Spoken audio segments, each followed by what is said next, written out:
Masya Allah. Nah, yuk. Ya, Bang, silakan Bang. Oke Bang, mungkin seperti apa Terkait dengan hasil putusan dari hasil persidangannya boleh dijelaskan? Baik, Assalamualaikum warahmatullahi wabarakatuh. Waalaikumsalam. Salam sejahtera untuk kita semua.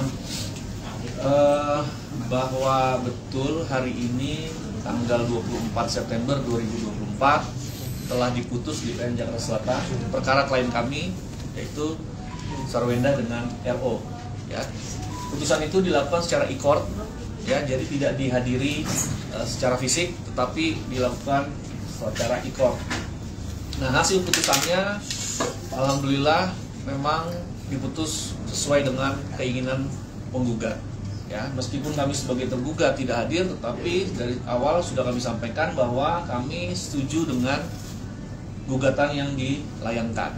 Ya, sehingga dengan setujunya kami, maka kami juga tidak akan melakukan yang namanya perlawanan atau verset, ya, atau banding terhadap putusan yang ada. Jadi kami terima nanti setelah 7 hari kekuatan itu akan berkekuatan hukum tetap. Ya, dengan berkekuatan hukum tetap maka sudah sah bahwa klien kami dengan kliennya Bang Minola sudah tidak lagi memiliki hubungan suami istri. Ya, oke, teman-teman, itu aja. Ada yang mau ditanya? Bang, tadi soal ini juga ada kesepakatan kan di luar pengadilan, ada banyak sekali soal harta, soal hak asuh segala macam, boleh diceritakan Bang? Iya, benar bahwa memang terdapat kesepakatan yang disepakati antara Ruben dan Sarwenda di luar persidangan, dan memang kesepakatan tersebut dibuat atas persetujuan bersama, begitu ya, dan diantaranya terkait dengan pembagian masalah harta. Di situ ada benda bergerak dan ada benda tidak bergerak juga, dalam hal ini properti dan kendaraan. Kemudian juga terkait dengan pengasuhan anak, memang juga disepakati oleh para pihak bahwa anak memang berada di pengasuhan oleh klien kami Sarwenda. Demikian. Bang, sedikit penegasan lagi Bang, tadi disebutkan berarti memang benar dari pihak tergugat tidak akan mengajukan banding. Ya, tidak mengajukan banding atau verset, ya, atau perlawanan dari first take. Ya, ini kan diputus first take, ya, diputus tanpa kehadiran dari pihak tergugat. Ya, kami tidak akan melakukan verset atau perlawanan terhadap putusan ini dan kami terima. Ya. Bang, sudah mengabarkan Sarwenda mengenai putusan ini dan responnya seperti apa Bang?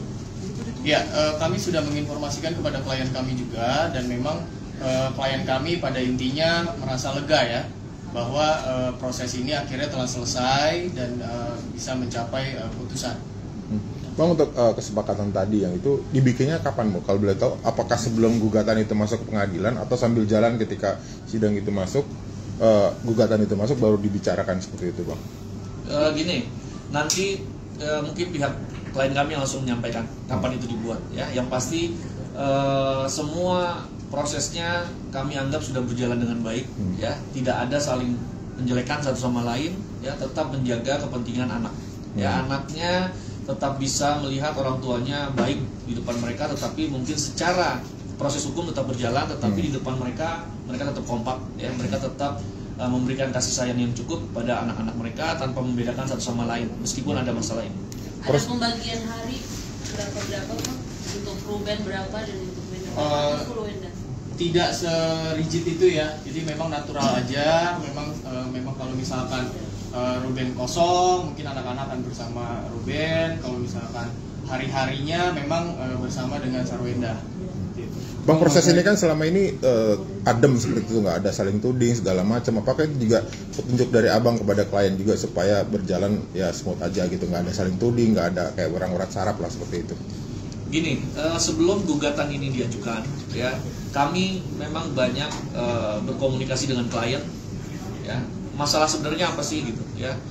Apakah memang sesuatu hal yang memang perlu kita adu secara fisik, ya, atau saling ngotot-ngototan? Ternyata pada saat kami komunikasi tidak perlu gitu. Jadi dengan smooth seperti ini juga menurut kami bisa, dan akhirnya memang bisa, antara mereka juga tidak saling menjatuhkan, ya kan? Karena memang menurut kami fokus mereka selama proses ini adalah kepada anak-anaknya. Ya, masalah ketidakcocokan itu adalah alasan yang paling besar yang dibuka di pengadilan. Ya, jadi kalau teman-teman media mau menyampaikan apa sih alasannya, alasannya adalah ketidakcocokan, ya. baik apa yang disampaikan Bang Minola tadi juga itu betul juga ya, ada perbedaan cara pandang terkait mana yang didahulukan mana yang tidak gitu ya. Itu memang proses dan itu semua bermula dari ketidakcocokan ya. Jadi teknis ketidakcocokannya seperti apa, detailnya mungkin nanti pada saat konferensi pers yang dilakukan oleh klien kami ya, mungkin menunggulah ya, mungkin minggu depan rencananya klien kami akan bicara. Yang pasti semua ketidakcocokan itu dari awal pernikahan, pertengahan sampai akhir, yang akhirnya puncaknya di akhir ya, nggak bisa tahan lagi ya sudah, akhirnya harus mengajukan gugatan. Kapan terakhir mereka ketemu, Bang? Gini, gugatan yang diajukan, teman-teman wartawan juga akan bertanya kenapa Ruben yang menggugat, kenapa nggak klien kami yang menggugat? Ya, klien kami jujur saja hanya fokus terhadap mengurus anak, itu yang pertama. Yang kedua, klien kami juga tidak ingin menjatuhkan wibawa suaminya saat itu. Jadi karena suaminya yang menikahi, ya dia juga yang harus mengajukan gugatan perceraian. Jadi klien kami sebenarnya kalau klien kami mau egois, klien kami aja yang mengajukan gugatan, ya. Tetapi dia menjaga wibawa klien, menjaga wibawa suaminya saat itu, ya. Jadi biar itu berjalan aja. Dan alhamdulillah sekarang sudah berjalan baik dan tidak ada yang saling menjatuhkan, karena menurut kami juga sebagai kuasa hukum, Ruben juga orang yang baik, ya, Sarwenda juga orang yang baik. Hanya memang masalah ketidakcocokan itu yang menjadi dasar perceraian mereka. Bang, saya nafkah untuk anak mungkin Sarwenda juga akan dapat nafkah setelah perceraian beberapa bulan gitu seperti Bang. Iya, terkait hal tersebut perlu kami klarifikasi di sini bahwa memang berdasarkan kesepakatan yang terjalin di luar persidangan, memang Ruben itu hanya menanggung untuk biaya-biaya terkait dengan anak-anaknya. Di luar dari itu, Sarwenda masih menanggungnya sendiri. Gitu. Jadi terkait biaya sekolah, kemudian ya suster yang berkaitan dengan anak semuanya. Tapi lepas dari itu, seluruhnya ditanggung oleh klien kami. Berarti hanya dapat harta gono gini yang sudah disepakati tadi ya Bang? Ya, betul. Jadi saya tambahin ya, jadi yang namanya setelah putus perceraian, tidak lagi klien kami dinafkahi oleh pihak Ruben. Ya, itulah sebabnya klien kami saat ini terus fokus bekerja untuk menghidupi diri sendiri. Ya, tetapi untuk anak itu memang sudah ada kesepakatan. Ya, A, B, C itu Ruben yang menafkahi. Ya, selebihnya itu klien kami. Jadi tidak ada satupun kesepakatan mengenai klien kami dibiayai terus oleh Ruben, itu tidak ada. Ya, jadi murni hanya untuk anak-anaknya. Bang, izin penegasan mungkin Bang, sebelumnya kan ada konfirmasi kalau misalnya untuk biaya hidup semua ditanggung oleh Ruben. Biaya hidup siapa? Biaya hidup Sarwenda dan anak-anak, Oh, iya. termasuk rumah, biaya listrik dan lain-lain. Seperti apa mungkin penegasan? Ya, itu yang kami klarifikasi ya, dan baru saja kami klarifikasi. Memang untuk biaya-biaya seperti operasional rumah itu masih ditanggung oleh klien kami. Terlepas dari itu, biaya anak-anak ya yang terkait dengan anak-anak ditanggung oleh Ruben. Masih artinya sampai sekarang atau dari awal pernikahan sebelumnya Ruben tanggung atau baru ini ditanggung Sarwenda atau seperti apa? Ya, seiring dengan proses persidangan ini berjalan ya. Kalau untuk waktu tepatnya kami juga kurang paham, nanti bisa ditanyakan langsung pada saat konferensi pers dengan klien kami. Jadi udah clear ya bahwa tidak ada lagi isu mengenai bahwa putus perceraian lalu Sarwenda tetap mendapatkan nafkah, tidak. Ya, jadi semua yang dilakukan sekarang ini oleh Sarwenda untuk menghidupi anak-anaknya nanti, ya, untuk memenuhi kebutuhan dia sendiri juga. Tetapi untuk kebutuhan anak memang kita bersepakat bahwa Ruben masih menanggung itu, ya. Tapi terbatas ya, tidak semuanya ya. Yang tadi disampaikan partner saya bahwa memang sebagian Ruben sebagian Wenda. Jadi isu yang sempat ada tadi bahwa dia menerima juga biaya hidup setelah putus, itu tidak benar ya. Listrik mau gimana? Masih Sarwenda. Ya, untuk di rumah itu sebenarnya Sarwenda ya. Jadi nanti mungkin bisa ditanya langsung kalau pada saat dia konferensi pers lah ya. Tapi intinya tidak semua dibiayai oleh Ruben. Gimana ada nominalnya Bang? Berapa juta sekolah atau gimana? Kan di dalam gugatan perceraian hanya mengajukan soal perceraian, tidak bicara soal anak-anaknya berapa. Tapi saya yakin komitmen mereka itu tidak lagi membatasi untuk anak berapa, yang penting anak ini bisa bahagia. Ya, jadi tidak ada lagi jabatan, oh ya per bulan sekian, tidak. Ya, saya pikir Ruben juga orang yang baik, tidak akan membiarkan apabila memang ada kekurangan terhadap anak-anaknya, begitupun Sarwenda juga. Bang, ini untuk nasib Bertrand itu sendiri setelah Ruben dan Wenda resmi bercerai seperti apa Bang? Apakah nanti dia akan pulang ke kampung halaman atau memang masih di bawah naungan Ruben dan Wenda gitu? Iya, kami juga sudah pernah menjelaskan bahwa memang terkait dengan Bertrand, memang klien kami maupun Ruben tidak membeda-bedakan satupun dari anak-anaknya, gitu ya. Jadi kalau ditanya terkait dengan bagaimana nasib Bertrand, sampai saat ini masih tinggal, menetap, sekolah bersama dengan klien kami juga, gitu loh. Jadi kalau ditanya masih dibiayai, masih dibiayai.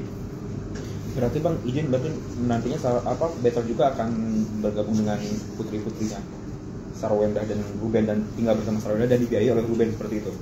Iya, sejauh ini yang kami tahu masih demikian. Nanti untuk lebih tepatnya bisa ditanyakan ke klien kami juga pada saat konferensi pers ya. Bang, tadi kan untuk alasan sendiri itu adalah ketidakcocokan. Kalau dari Bang Minola juga ada kan berbeda pendapat, sering berbeda pendapat. Tapi di satu sisi pernikahan ini udah 11 tahun, Bang. Itu mulai kapan sih ada ketidakcocokan?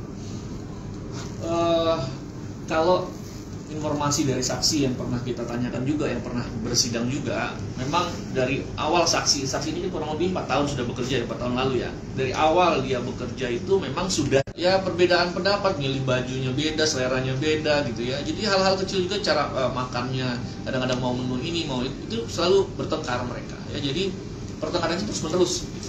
Ya, itu yang disampaikan salah satu saksi ya pada saat kemarin diperiksa.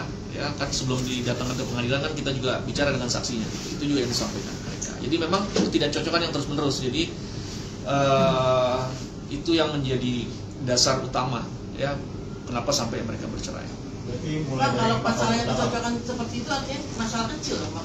Iya, masalah kecil yang terus diulang-ulang dan tidak bisa tidak pernah ada solusi kan menjadi besar akhirnya. Ya, jadi sebenarnya itulah momen yang paling selalu bermasalah lah gitu. Nah, kembali ke masalah Bertrand. Bertrand tetap sampai saat ini dianggap seperti anak kandung ya. Jadi tidak ada lagi perbedaan ya. Bahwa dia sudah dewasa itu memiliki konsekuensi bagi Bertrand, bahwa dia bisa memilih ya, dia mau kemana saja sekarang sudah bebas. Tetapi status dia sebagai anak tetap menjadi anak dari Ruben Onsu dan Sarwenda gitu pada saat dia diangkat. Jadi apa ada perbedaan? Tidak ada perbedaan, ya tetap akan seperti itu. Ya. Bang, sedikit tadi kan dibilangnya 4 tahun si saksi itu udah ada cerita muslim. Iya. Tapi gongnya itu mungkin berapa tahun terakhir, apakah setahun terakhir atau 2 tahun terakhir yang menjadi gong keputusan mereka akhirnya fix cerai gitu ya. Kalau itu nanti tanyakan ke Wenda ya. Karena gini, 4 tahun bertengkar terus menerus, mungkin teman-teman media juga baru melihat bahwa dalam 1 tahun terakhir ini aja ya baru ada rencana mau perceraian ya, mungkin baru 1 tahun terakhir ya. Tapi nanti bisa ditanyakan langsung ke Wenda ya. Prinsipnya putusan ini klien kami menerima semuanya, dan klien kami juga sudah akan memulai hidup baru lagi, tidak bergantung oleh siapapun ya, dan akan fokus mengurus anak ya. Itu aja. Dari rumah baru itu jatuhnya ke hak Wenda atau jatuhnya milik bersama atau hanya milik Sarwenda seperti apa? Iya, berdasarkan kesepakatan di luar persidangan yang telah dijalin antara klien kami dengan Ruben, memang rumah tersebut akan menjadi hak daripada klien kami. Demikian. Hingga hanya saja ada beberapa kewajiban-kewajiban yang memang masih akan ditanggung oleh pihak Ruben terhadap bank, gitu ya. Gitu. Bang, kalau untuk tingkat komunikasi mereka seperti apa Bang? Sampai sekarang gini, terkait dengan Gonogini tadi, rumah itu konsepnya adalah mereka tetap memikirkan anak-anak ya. Jadi rumah itu sebenarnya bukan dimiliki oleh Wenda atau Ruben, tetapi itu difokuskan bahwa untuk masa depan anak-anak ya. Jadi tidak ke arah satu pihak ya, tetapi itu adalah benar-benar mereka persiapkan untuk anak-anak besar ya. Inilah rumah mereka karena itu mimpi mereka. Atas namanya Bang rumahnya? Ruben. Tetap Ruben atas nama. Iya, atas nama Ruben. Tapi itu cicilannya bareng sama Wenda apa cuma Ruben aja Bang? Terkait cicilan nanti ditanyakan ke Wenda ya sama Ruben ya. Itu kayaknya udah masuk ke privasi, tapi yang pasti konsepnya bukan milik 1-2 orang, tetapi konsepnya adalah rumah ini dipersiapkan untuk anak-anak yang dewasa nanti. Bang, rumah ini dibuat setelah memang ada perselisihan atau memang sebelumnya sudah disiapkan untuk masa depan, tapi di pertengahan jalan terjadi cekcok seperti apa, Bang? Ya kalau dari awal sebelum dibangun rumah udah cekcok, nggak mungkin mau bangun rumah gitu ya. Sebenarnya untuk gong perceraian kan, ya kalau percekcokan mungkin aja, tapi gong perceraian nggak mungkin pada saat dia sebelum bangun rumah udah ada gong perceraian tetap dia bangun kan nggak mungkin gitu. Jadi gong perceraian ya mungkin di ujung-ujung lah ya. Bang, berarti pas saat cerai ini siapa yang pindah keluar rumah, Bang? Pak Ruben atau si Sarwenda? Kalau dari cerita saksi sih Ruben ya. Kalau dari cerita saksi ya, tapi sekali lagi itu tidak saya tidak mau membuat siapa yang salah siapa yang benar ya. Dari awal saya selalu bilang dan saya tegaskan kepada klien kami bahwa persoalan ini jangan sampai membuat anak-anak tidak bahagia. Jadi biarin orang dewasa yang berproses secara hukum, tetapi anak-anak ini tetap harus mendapatkan kasih sayang dan perhatian yang cukup ya. Dan juga jangan terlalu banyak memberikan informasi yang membuat anak-anak ini melihat bahwa orang tuanya bertengkar besar gitu ya. Jadi sekali lagi saya mohon maaf, saya pikir untuk masalah-masalah yang akan membuat masalah ini makin besar saya tidak bisa sampaikan ya. Tetapi intinya sekarang sudah menerima putusan ini dengan legowo lah ya dari klien.